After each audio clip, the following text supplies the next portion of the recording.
Bonjour. Donc aujourd'hui, on va parler de cosmologie dans l'œuvre de Maria Valtorta. Pour exposer un peu les premiers points qu'on pourra ensuite étendre à partir de l'œuvre, on va faire un petit tour d'horizon de quoi parle-t-on déjà en parlant de cosmologie et plus particulièrement de la théorie du Big Bang. Avec la cosmologie, on étudie l'univers à grande échelle. On étudie la manière dont évolue l'univers en tant que tel et les objets qui sont dedans. Donc on a, depuis les 150 dernières années, une évolution absolument considérable de la vision qu'on a de l'univers dans son ensemble. Il y a, à partir de Newton, la compréhension de quelle est la force qu'exerce la gravité. On n'a pas la compréhension du phénomène dans son ensemble, pourquoi ça agit de cette manière, et c'est là où, avec la relativité générale d'Einstein, on obtient la connaissance quasi certaine de pourquoi les objets subissent cette force. C'est donc l'univers à grande échelle qui est décrit non plus maintenant comme quelque chose d'infini statique, mais comme quelque chose de dynamique. Ça, c'est ce qui nous permet de changer aujourd'hui et d'avoir pour évidence que l'univers a un début. C'est-à-dire que dans l'histoire, on a l'évolution de la connaissance du point de vue de la cosmologie qui a une immense évolution à partir de 1915. À partir de 1915, on a la relativité générale. Il faut bien comprendre que tout ça s'inscrit dans une histoire qui aujourd'hui paraît être une évidence, mais qui à l'époque était non seulement gravement débattue, mais combattue et même très souvent haïe. Il y avait, malgré l'immense connaissance du monde entier d'Einstein aujourd'hui, de sa théorie et de ses conséquences, dans le milieu scientifique comme au milieu, par rapport au grand public, mais ça n'empêche pas que tout ça a subi une évolution qui a été très difficile, très discutable. On peut prendre par exemple le fait que, à partir de l'œuvre de Georges Lemaître, donc chanoine catholique à qui l'on doit et on peut attribuer le titre de père du Big Bang, parce que finalement c'est de lui que vient l'idée de l'atome primitif, l'hypothèse de l'atome primitif, qui est un petit peu les prémices qui permettent de comprendre que l'univers a une origine. On a, avec Einstein et la relativité générale, la possibilité de discuter de la manière dont est fondé l'univers en tant que tel, c'est-à-dire de pouvoir le décrire comme quelque chose de dynamique. Avant cela, tout ça était totalement impensable. Et c'est pour ça d'ailleurs que ces idées-là ont été combattues. Et donc tout ça commence avec la possibilité donnée par Alexander Friedman, donc un mathématicien, de l'univers non statique en 1922. Il permet par son équation, les fameuses équations de Friedman, d'imaginer un univers non statique. Mais ça prouve absolument rien à ce moment-là. À ce moment-là, c'est purement théorique et personne ne fait de conclusion.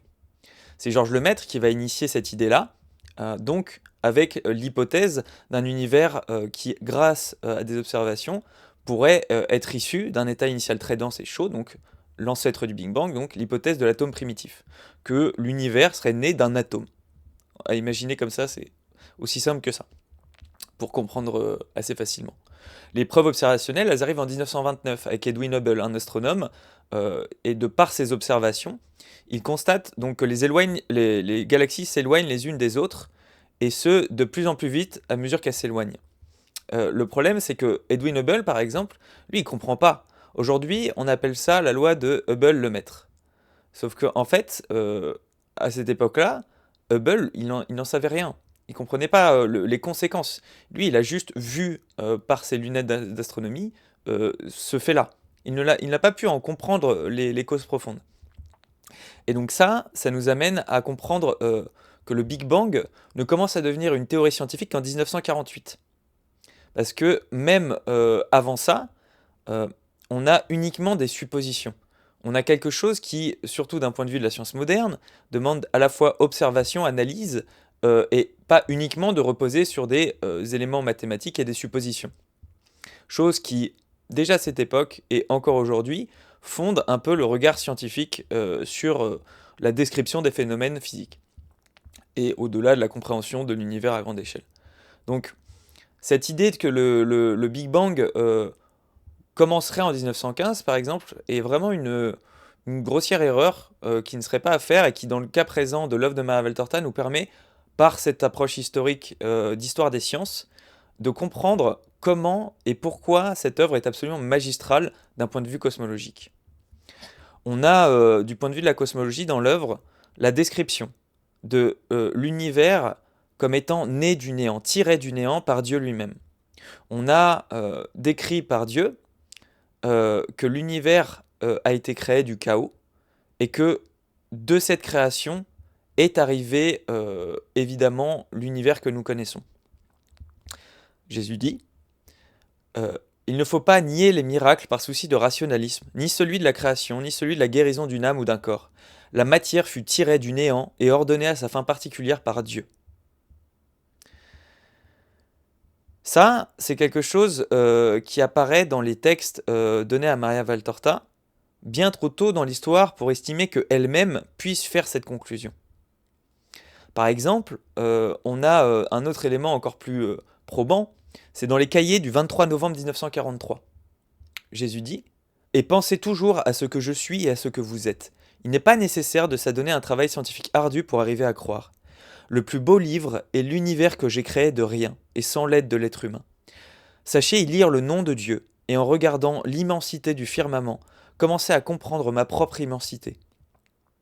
En observant le mouvement des astres, commencez à comprendre ma puissance. » Et ça, vous voyez, le 23 novembre 1943, si on devait admettre la thèse que Maria Valtorta avait écrite d'elle-même sans aide surnaturelle, il faudrait admettre que dans cette période où l'intuition philosophique concernant l'état du monde, de l'univers à grande échelle, n'est pas du tout celui que nous pourrions avoir aujourd'hui, qui encore est combattu, mais qui, je vais pouvoir l'expliquer, est largement discutable. On a donc dans cette définition quelque chose qui est parfaitement la représentation de la meilleure conclusion et la plus simple qu'on puisse faire de l'état de l'univers il y a 13,8 milliards d'années. C'est-à-dire que dès les premières preuves observationnelles du Big Bang, on arrive à comprendre que effectivement, ces thèses-là qui ont été combattues sont en fait très sérieuses. Et ça, c'est quelque chose qui est absolument inconnu du grand public. Le 23 novembre 1943, le grand public est absolument dans l'ignorance d'un tel niveau de certitude. Le fait de croire que Maria Valtorta aurait pu inventer ça d'elle-même, ça serait tellement improbable, parce qu'il faudrait qu'elle ait pris un risque incroyable de donner ce qui sera aujourd'hui la théorie scientifique la plus admise et la plus certaine, car justement prouvé de manière observationnelle directe, si ce mot a un sens, puisqu'évidemment il n'y a aucune preuve directe de quoi que ce soit, c'est toujours un média de quelque chose qui nous permet d'accéder à une connaissance. Et donc, on arrive à voir que de ce média de connaissance, nous avons la meilleure théorie dont on dispose. Et que cette mystique, en 1943, arriverait à nous donner la meilleure définition qu'on puisse avoir aujourd'hui. Parce que, aujourd'hui, on donne la définition qui suit à la théorie du Big Bang. C'est que l'état initial de l'univers, il y a 13,8 milliards d'années, c'est un état très dense, chaud et réduit. Sauf que, on peut dire beaucoup plus que ça. Et ça, on le retrouve notamment dans les théories qui passent outre la théorie du Big Bang. Dans les scientifiques les plus connus et ceux qui parlent beaucoup aujourd'hui, qui sont très suivis, on a l'idée que par exemple, on ne peut pas, comme l'univers a un début, parler d'avant le Big Bang. Parce que avant le temps, ça n'a pas de sens. Sauf que, de la même manière, avec la théorie de la relativité générale, on parle non seulement d'un début à l'univers, mais de quelque chose qui est en référence avec le temps. Avec la relativité restreinte et générale, on a quelque chose qui fait que matière, espace et temps sont liés. Et ça, c'est très intéressant de ce point de vue-là. Parce que en donnant lieu à cette interprétation et à cette connaissance, on comprend que en réduisant les débuts de l'univers à quelque chose où temps, matière et espace n'existent pas, qui peuvent être réduits à matière et espace, on arrive à comprendre que ce Big Bang est vraiment précédé d'un néant. C'est-à-dire que, même pour expliquer aujourd'hui, et c'est là où on voit bégayer bon nombre de scientifiques, et c'est normal, On va expliquer, bah écoutez, je ne sais pas. On va continuer à espérer que la science aura réponse à des idées qui sont philosophiques, métaphysiques, transcendantes. Quand on prend l'acception scientifique de cet événement, on sait que il y a quelque chose qui est de l'ordre d'une singularité initiale.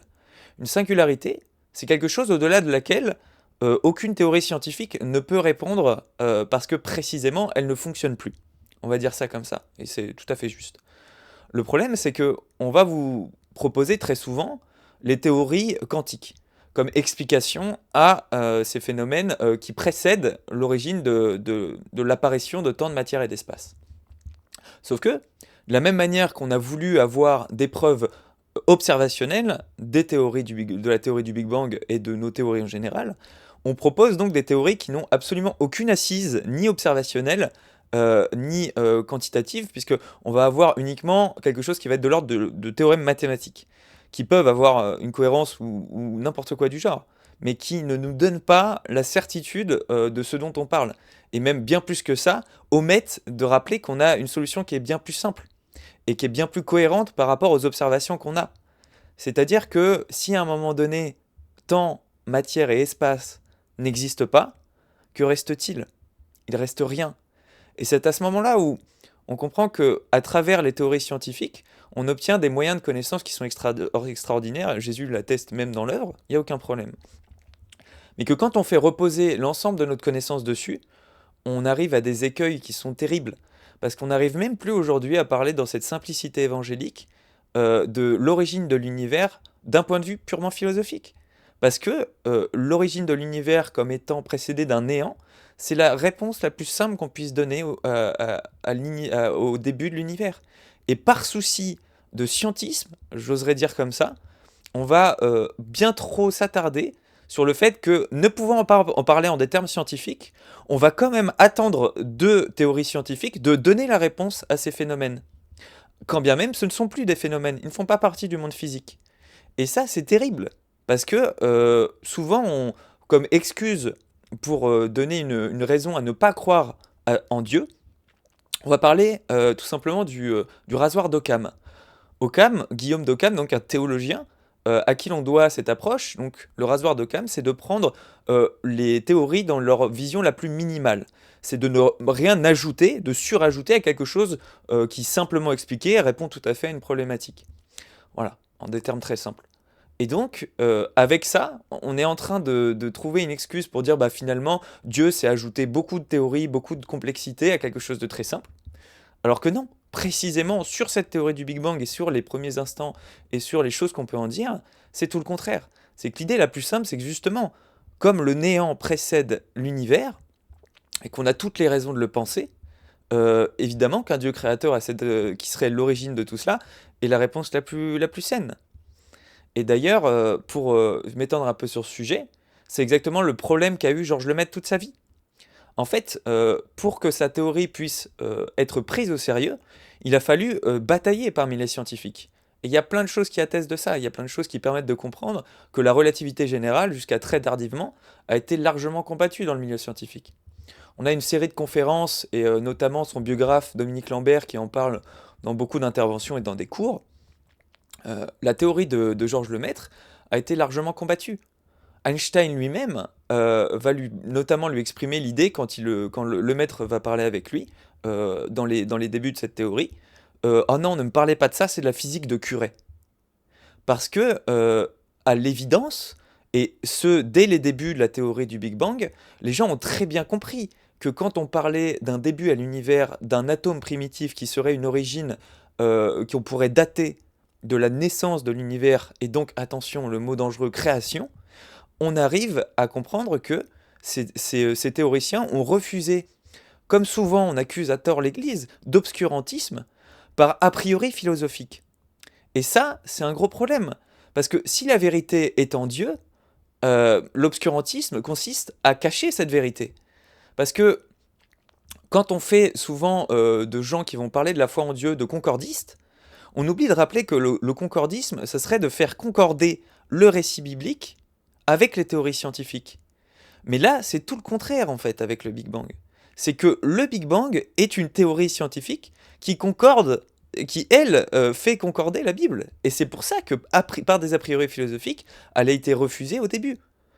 Par Einstein, qui va lui dire notamment à Georges Lemaître que ses mathématiques sont correctes, mais que sa physique est abominable. Vous voyez, on a même un rejet épidermique de la part de même ceux qui vont avoir à finalement comprendre que Georges Lemaître ne disait pas n'importe quoi. On a même en 1931 Eddington, qui est aussi une grande figure de la science, que philosophiquement, pour lui, l'idée d'un commencement de l'ordre naturel est pour lui répugnant. Et vous voyez, c'est pas avec ce genre d'a priori philosophique négatif, d'une théorie aujourd'hui absolument crue et comme la plus attestée au point de vue scientifique et observationnel, qu'on va faire avancer la science et la connaissance d'un point de vue général. Et c'est là où il faudrait, je pense, commencer à comprendre quelque chose de très important. C'est qu'on fait de Georges Lemaître quelqu'un qui, bien souvent, rejetait les idées créationnistes. Comme si le fait que Georges Lemaître était un grand scientifique nécessitait pour nous de comprendre qu'il ne pouvait pas être un benet qui allait accepter qu'il y ait un Dieu créateur. Mais c'est un religieux, c'est un chanoine catholique, quand bien même c'est un grand scientifique. Il acceptait avec évidence, et ça c'est ce que témoigne Dominique Lambert dans une de ses interventions sur la chaîne de Foi et Raison, c'est que évidemment que le maître croyait que Dieu était à l'origine du monde. C'est ce qu'il témoigne en ayant interrogé Monseigneur Massot, un théologien et recteur de l'université de Louvain, où travaillait Georges Lemaître, qui lui confirme que le principe de Big Bang est une conséquence de l'action de Dieu. C'est-à-dire que Georges Lemaître, comme je disais tout à l'heure, le fait qu'il soit prêtre et scientifique, il a dû passer sa vie à lutter pour être qu'on comprenne qu'il est crédible et plus que ça qu'il est sérieux et qu'il n'a pas l'intention de faire n'importe quoi, ni avec la connaissance de Dieu, ni avec la connaissance scientifique. Le fait que Georges Lemaître ait dû combattre pour être entendu, c'est vraiment dommage, parce que du coup ça invisibilise ce qu'il disait aussi et ce qu'il croyait avec évidence, quand on fait de Georges Lemaître quelqu'un qui aurait été finalement ce vrai scientifique croyant qui aurait fait attention de bien séparer sa foi de sa science. Mais en fait, évidemment qu'il croyait que Dieu était à l'origine du monde, en étant catholique, prêtre qu'il était, et évidemment confiant dans l'autorité ecclésiastique et divine, et aussi dans l'enseignement biblique.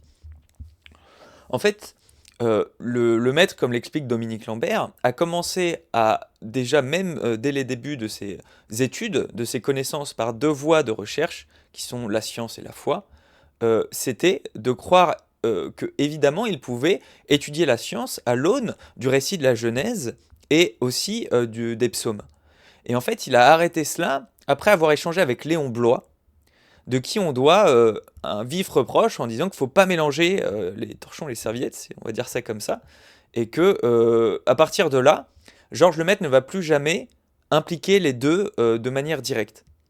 Et en fait, quand on regarde au-delà de ça, on note le cœur de tout ce problème. C'est que parmi les scientifiques de cette époque, et parmi les scientifiques aujourd'hui, l'idéologie fait pour beaucoup à ce qu'ils peuvent dire, ce qu'on peut croire et ce qu'on peut penser. Et que on en est aujourd'hui à la même problématique. Parce que ceux qui voudraient croire qu'aujourd'hui on a dépassé tout ce qui est de l'ordre de croyances superstitieuses pour arriver à la vraie science, malheureusement vous êtes dans une idéologie très précise qui s'appelle le scientisme. Vous êtes incapable dans ce genre de réflexion de penser en dehors de quelque chose qui est très sectaire et qui n'est pas de l'ordre de la réflexion philosophique. Et ça, c'est quelque chose qui est démontré par cet aspect historique. Par exemple, on a aussi dans le récit de Maria Valtorta une description de la mort thermique de l'univers. On a dans le récit une description de justement le jugement dernier et d'une vision de l'univers qu'on pourrait imaginer dans des millions d'années, à l'estimation que je pourrais donner comme ça un peu hasardeuse, où Maria Valtorta voit le ciel dénué d'astres. Et ça, c'est intéressant, parce que même de l'époque, donc de son époque et de celle d'Einstein, on a des personnes qui sont très importantes, comme Millikan, qui sont tout à fait opposées au second principe de la thermodynamique, qui implique que l'énergie ne peut que le désordre ne peut qu'augmenter. C'est avec le premier principe de la thermodynamique et le second, on a le premier, qui est que l'énergie ne peut pas être détruite. Elle est conservée, très simplement. Et dans le second principe, le désordre ne peut qu'augmenter, comme je l'ai expliqué. Euh, et ça, vous voyez, c'est des choses où, avec l'œuvre de Maria Valtorta, quand on l'épluche et quand on la regarde dans les détails, on trouve ces éléments qui sont très intéressants.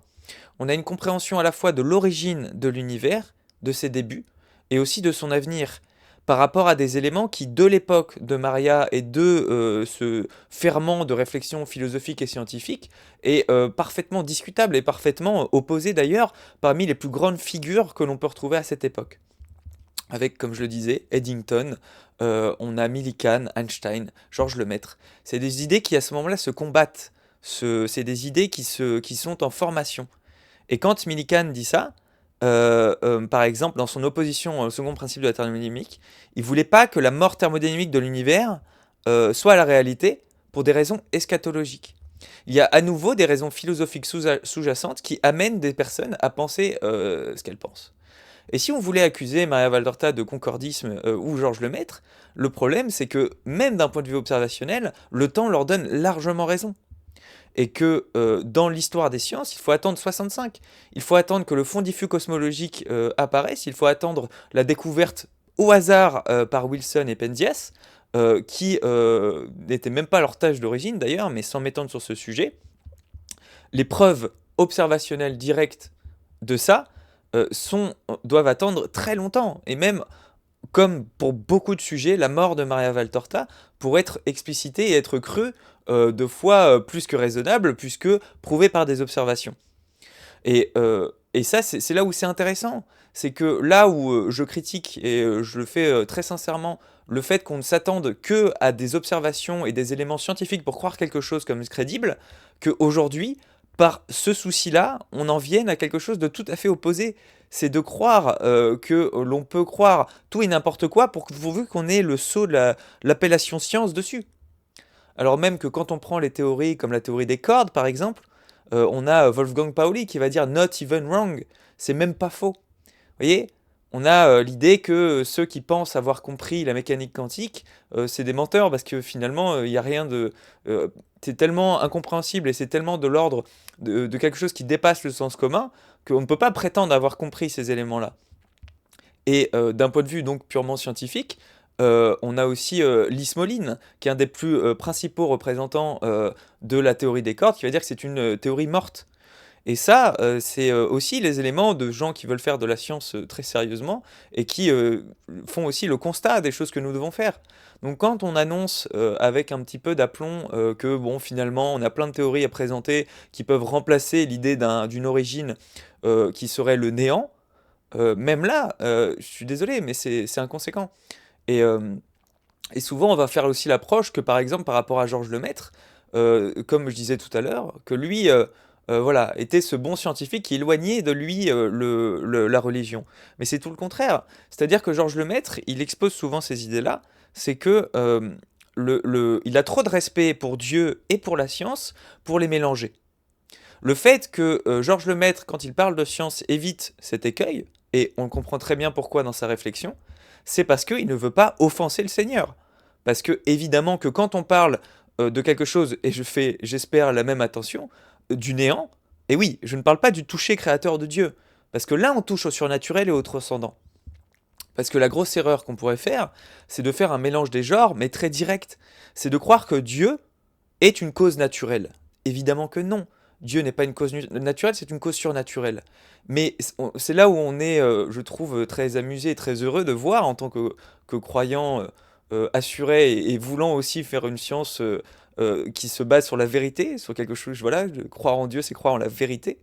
C'est de voir aussi que finalement c'est tout à fait raisonnable et c'est tout à fait démontré par les événements et en tout cas par l'histoire des sciences de manière absolument merveilleuse, je trouve. Parce que derrière les a priori des scientifiques, derrière les certitudes philosophiques qui amènent à nier des théories ou à les croire plus que d'autres, on a accusé Georges Lemaître à tort. Et qu'au contraire, il s'est démontré être le plus précautionneux quant à parler de science et de foi. Et que peut-être je le serais moins que lui, mais en tout cas, il y a quelque chose de tout à fait immense à voir à travers l'histoire des sciences ces choses-là. Parce que même du point de vue de la théorie de la relativité générale, c'est une théorie qui est combattue et très longtemps dans l'histoire. c'est considéré comme la mort de sa carrière que de faire carrière dans la relativité générale. Et ça, je peux vous conseiller, donc par exemple, la série de conférences sur les 100 ans de la théorie de la relativité générale, les mécanos de la générale, et qui montre ça avec brio.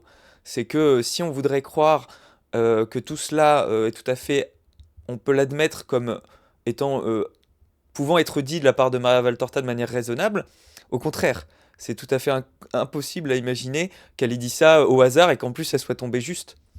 De la même manière, croire qu'elle ait pu, par ses mots incroyables, donner quelque chose de non scientifique, on s'égarerait. Parce qu'en fait, c'est là où c'est le cœur du message et le plus beau. Voilà. C'est que Dieu n'a pas eu de passé, il n'aura pas de futur, il est l'éternel présent. On a autant du point de vue philosophique que scientifique des réponses à ces questions qui peuvent, pour certains, paraître en suspens, mais sont répondues avec brio dans cette œuvre et avec les limites et la sagesse divine que l'on peut attribuer à cette œuvre. Parce que de la même manière, j'essaye, plus j'avance, plus de m'éloigner aussi de cette mauvaise science, de cette idée que, et ça on peut le voir de l'apostasie très généralisée de ce monde, que trop de science ramène à Dieu, comme le disait Pasteur, mais faire mal la science éloigne de Dieu. Et on voit bien que beaucoup de gens aujourd'hui, par souci de matérialisme, pensent pouvoir avoir trouvé la justification qu'il n'y a pas de Dieu. Et c'est ça qui est terrible. Et c'est pour ça qu'on va retrouver tout au long de l'œuvre, et plus particulièrement dans les commentaires de l'Apocalypse, que je trouve absolument merveilleux, cette idée. Oui, il y a des qualités et des compliments à faire à ceux qui font de la science, mais il y a aussi de graves avertissements. Parce que par cette science négatrice, on éloigne de la vraie révélation, on éloigne de Dieu et de son évangile. Et que dans l'unique révélation publique, nous avons matière à augmenter notre bonté.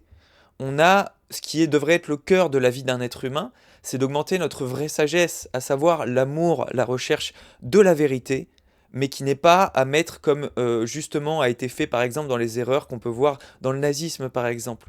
L'idée d'une race supérieure, l'idée qu'on peut faire de l'eugénisme, toutes ces choses qui sont amenées avec la modernité et la science, que nous pourrions par exemple améliorer l'être humain, c'est des éléments où justement, bien malheureusement, il y a quasiment que la foi catholique qui en parle avec gravité. Parce que précisément, c'est des choses qui sont dangereuses. Et il y a beaucoup de gens dans le giron scientifique et même parmi les athées qui, je pense, le comprennent très bien. Euh, voilà. Jésus, il le dit avec clarté. La science est-elle coupable de tout? Non. De même que personne n'est totalement et perpétuellement mauvais, la science n'est pas toujours et totalement mauvaise et coupable. Certains scientifiques utilisent leurs connaissances pour faire le bien. D'autres, parvenus à la découverte de moyens homicides, les détruisent, préférant renoncer à la gloire humaine que cette découverte leur procurerait, afin d'épargner de nouveaux fléaux à l'humanité. Chez d'autres, enfin, parce qu'ils sont de vrais chrétiens, les études scientifiques augmentent leur foi, ainsi que leurs vertus surnaturelles et chrétiennes. Je pense que ça devrait être, pour tout chrétien et pour tout athée, euh, toute personne cherchant la vérité, la vertu à travers la connaissance, une base vraiment parfaite de la connaissance de Dieu. Parce que trop souvent, on a effectivement dans les milieux, par exemple, protestants évangéliques, terre jeune, voilà, dans le créationnisme premier degré, où tout doit être pris à la lettre du récit de l'Évangile, et de la Genèse et du récit de la création. Et également, parmi les plus libéraux, on va dire, ceux qui vont dire, oh, après tout cela n'est que mythe et légende, on a les deux erreurs à pas faire. Et c'est pour ça que c'est très intéressant, parce que justement, le très divin auteur dit, le 12 février 1948, dans la leçon numéro 15, dans les commentaires de l'Épître aux Romains, chapitre 5, versets 1 à 5, j'ai dit que Dieu créa l'univers à partir du chaos. Il le créa en établissant un ordre parfait au sein des matières et des éléments chaotiques, et en formant les mondes, les saisons, les créatures et les éléments qui existent depuis des millions de siècles. Mais rares sont ceux qui, en considérant l'univers, savent découvrir à quel point il ressemble à une échelle, à un chant qui, de note en note, monte toujours plus haut, jusqu'à atteindre la note parfaite et sublime. Peu réalisent que cette création est formée d'une suite ininterrompue, non interrompue, d'actes procréateurs, qui sont orientés vers des formes toujours plus complètes et parfaites, jusqu'à la complétude parfaite. Et c'est là où c'est aussi, ça renvoie au travail de vidéos qui sont déjà là depuis un bon moment et qui étudient ces choses-là. J'ai juste simplement rarement vu le sujet de la cosmologie abordé comme je le fais là, donc je me suis permis de le faire. Mais on a Jean-Marcel Gaudreau et on a avec Olivier Bonassi des personnes qui, au sujet de l'œuvre de Maria Valtorta, donnent des lumières qui sont justement de ce point de vue-là, du point de vue scientifique et du point de vue de la compréhension du principe créationniste qui serait le créationnisme intelligent, raisonné. Que ce n'est pas parce que certains ont un discours par rapport à la foi ou l'interprétation biblique qui semble un peu saugrenu, et que dans une époque comme la nôtre qui est excessivement scientiste, où il ne faudrait pas remettre en question la moindre théorie scientifique sous peine d'être un obscurantiste, j'ose espérer qu'il y a encore la place à la réflexion honnête, sincère, des choses que, en tant qu'humain, notre société et la science que nous faisons aujourd'hui a pu passer à côté de choses très importantes, et en même temps, effectivement, d'avoir aussi un regard raisonnable qui permette de croire que oui, quand on regarde quelque chose au microscope, il n'y a pas autre chose. Le monde surnaturel n'est pas la négation du monde naturel, mais c'est là où, dans ce commentaire de l'Apocalypse, nous avons la compréhension qu'il serait bien plus sage et pertinent de regarder le monde naturel sous le regard du surnaturel, de regarder le monde naturel avec le regard spirituel. Le fait que la spiritualité est ce qui manque cruellement à notre époque, que ce soit dans la bonté, dans l'expression de la charité, dans le devoir envers notre prochain, on ne peut pas dire et oser prétendre qu'on n'a pas perdu ce sens éminemment exquis de la vision même platonicienne de Socrate, de la recherche de la vertu, de la recherche de la chose bonne en soi. Les idées sur l'immortalité de l'âme sont souvent amenées comme des choses qui sont des idioties du passé, ou sinon des choses crues par des hommes de l'Antiquité parce qu'ils n'avaient pas la connaissance scientifique. Et ça, il faut vraiment comprendre que c'est le drame de notre époque. Non, on n'a pas dépassé la meilleure philosophie qu'on ait jamais réussi à former. Et c'est là où dans la mesure que Dieu donne, on devrait trouver tout ce qui nous apporte lumière et connaissance. Ne repoussez pas les lumières, toutes les lumières qui vous viennent directement de la révélation, de la sagesse, et indirectement de la recherche de savants chrétiens. Ceux-ci se sont élevés vers Dieu pour pouvoir pénétrer les mystères du monde eux-mêmes, mais avec un bon esprit, et de façon à en connaître la vérité, vérité qui confirme l'œuvre de Dieu, et lui en rend gloire. Et ça, voyez, par rapport à la compréhension de comment le Big Bang techniquement est effectivement un début réel de l'univers, on a ça de long en large et en travers, au travers de la connaissance scientifique moderne, et c'est même la théorie avec le Big Bang la plus attestée. Avec la mort thermique de l'univers, c'est comme Georges Lemaître le dit, et comme n'importe quel scientifique d'ailleurs connaissant ces sujets pourra le dire avec évidence, s'il y a bien quelque chose que nous devrions conserver en termes scientifiques, ce sont notamment, d'un point de vue naturel, la première et la seconde loi de la thermodynamique. Euh, Jamais mise en défaut d'un point de vue scientifique et toujours vérifiée et vérifiable. Et ce à quoi conduit la théorie qui permet d'être l'image du monde, de l'univers à grande échelle, à sa conclusion et dans ses débuts, est donné dans le récit de Maria Valtorta, et toujours avec ce verbe divin qui à la fois parle inscrit dans son temps et dans l'éternité. Dès la Genèse, dès les récits de l'Ancien Testament, on a l'impression de voir un récit mythique, mais non, on a l'Esprit Saint qui guide l'homme à travers aussi sa personnalité, à travers l'individu qu'il est, vers des compréhensions de la vérité. Et encore dans le récit, j'en vois certains qui sont rebutés par certaines expressions et certains moyens d'expression, mais encore une fois, le Seigneur à chaque époque nous parle avec les mots que nous avons besoin d'entendre et par lesquels nous comprenons. Ça ne donne pas moins la vérité. C'est comme quand on parle à un enfant, et oui, le Seigneur nous parle comme les enfants que nous sommes. Quand des éléments sont pour nous incompréhensibles d'une autre manière, quand bien même il y aurait une meilleure expression qui correspondrait plus à la vérité, le Seigneur nous explique avec des mots qu'on comprend. Parce que le but, c'est qu'on se rapproche de lui, qu'on le comprenne. Et si un mot est imprécis pour parler de Dieu, mais nous aide à se rapprocher de lui, Dieu emploiera ce mot. Ça ne fait pas le moyen de comprendre que le récit est faux, mais c'est à nouveau un moyen de comprendre que Dieu nous aime et nous parle au point de se rabaisser au point de nous parler avec ces mots, et c'est le sens de la crucifixion, c'est le sens de la lettre aux Éphésiens, c'est le sens de toutes ces expressions du récit du sacrifice de Jésus, qui est de nous montrer à quel point il nous aime. Et ça aussi, c'est merveilleux. Et, euh, et dans ces récits de Big Bang, de création et de récits bibliques de la Genèse, mis ensemble avec un regard intelligent, avec le regard de la foi, nous pouvons voir que tout cela s'agence merveilleusement. Et c'est pour ça que je me permets de croire qu'on peut largement croire, et c'est ce qui a été mon cas personnel, passer d'athée, enfin je n'étais pas matérialiste, mais passer d'athée en tout cas à croyant, en voyant que Jésus explique vraiment avec les lumières suffisantes, sans jamais s'étendre plus que ce qui pourrait nous faire du mal aussi, et en donnant ce dont nous avons besoin, et en parlant de la vérité. Et c'est par là que j'aimerais conclure, c'est que dans cette idée en même temps cosmologique, et comme je l'expliquais tout à l'heure, il y a des éléments à prendre en compte comme celui-ci. Voici quelles sont les plus grandes abominations. La jalousie, là où il faudrait seulement l'amour fraternel, l'amour excessif de la science humaine, là où il faudrait seulement l'amour fidèle à la sagesse, source de la révélation, des compromis entre ceux qui offrent profit terrestre et ceux qui offrent un profit surnaturel pour en bénéficier immédiatement. Et c'est tout ce qui suit ensuite. C'est le remplacement des œuvres sapientielles, surnaturelles, et surtout de la grande révélation, qu'il faut accepter et croire sans demi-mesure. Ce plat de lentilles, c'est aussi leur remplacement par des livres scientifiques, aussi parfaits soient-ils, qui restent des écrits humains. C'est pourquoi ils pourront paraître plus clairs et certainement plus compréhensibles à ceux qui s'arrêtent à la lettre, et en restent à la superficie des choses et ne peuvent aller plus loin à cause de leur pesanteur personnelle.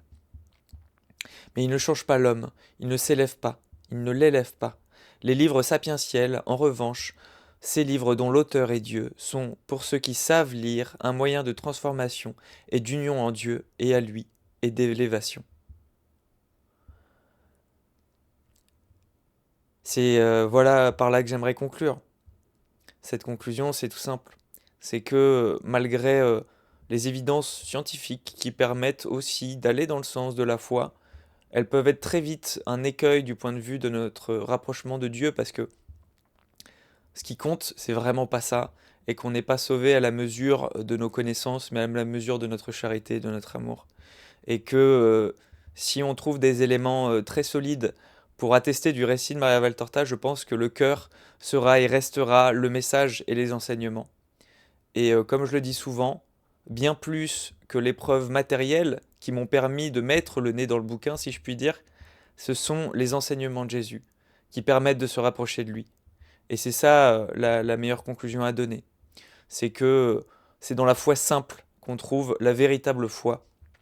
Et que il faudrait vraiment prendre cette mesure, que les preuves que nous pouvons trouver doivent être des preuves suffisantes, ne pas chercher à pinailler sur les petits détails, ne pas chercher non plus à provoquer alors qu'il y a des évidences, et de surtout s'intéresser, une fois qu'on a un petit peu gratté, ce qui permet d'être l'effort suffisant à s'intéresser, c'est de lire et de voir à quel point ces enseignements sont supérieurs, à quel point ces enseignements sont bons. Et voilà. Sur ça, donc, je vous propose d'être abondamment bénis, et je vous dis à bientôt.